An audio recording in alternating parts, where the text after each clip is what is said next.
আসসালামু আলাইকুম ভিউয়ার্স। গ্রামগঞ্জের কৃষক দিনমজুর কত পরিশ্রম করে এই রোদটার মধ্যে দেখেন, প্রচুর রোদের তাপ, এখানে কাজ করতেছে। আমি একটু কথা বলুন ওর সাথে।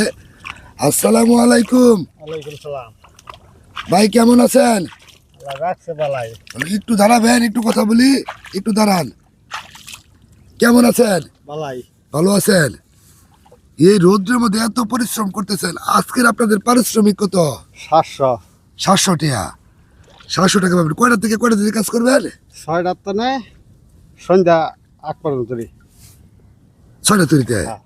700 টাকা নেবেন হ্যাঁ। পারিশ্রমিক আজকে। আচ্ছা, এই যে 700 টাকাতে পাচ্ছেন, এই যে রোদ্রের মধ্যে কাজ করতেছেন, আপনাদের কি 700 টাকায় কি হয়?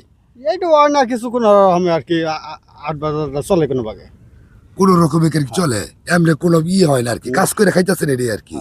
এই যে এই ক্ষেতের কাজটা করে অন্য কোনো দিয়ে কাজ করতে হলে কি মানে একটু বেশি পাওয়া যাবে না? কি না অন্য কাজের মানে একটু বেশি বেশি, কিন্তু ওই কাজগুলো এখন কি নাই?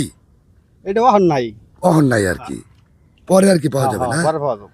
600 টাকা দিয়ে 700 টাকা দিয়ে পাচ্ছেন, এতটুকু পরিশ্রম করে রোদটার মধ্যে দেখেন। আজকে রোদের কিন্তু অনেক তাপ, তাই না?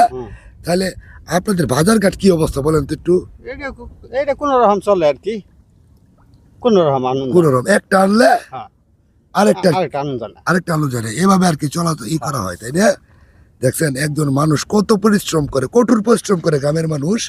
তো এই যে সোনার ফসল ফলায়, এটা কি, এটা আপনি ধান যে লাগাচ্ছেন, হ্যাঁ, এটা কি সবসময় কি এইগুলো কাজ করেন, অন্য অন্য কাজও করেন? অন্য কাজও করি। অন্য অন্য কাজও করেন, হ্যাঁ। ও পাশাপাশি এইটাও করেন আর কি। হ্যাঁ, এটাও করি। আচ্ছা, তাহলে আপনার শারীরিক অবস্থা কিরকম, শরীরটা কেমন আছে? বালাই। আল্লাহ ভালোই রাখছেন, হ্যাঁ। আচ্ছা আচ্ছা, ঠিক আছে। দেখছেন একজন গ্রামের মানুষ কত পরিশ্রম করে রে ভাই। আচ্ছা ঠিক আছে, তো ভালো থাকেন, হ্যাঁ। আচ্ছা। সালাম আলাইকুম।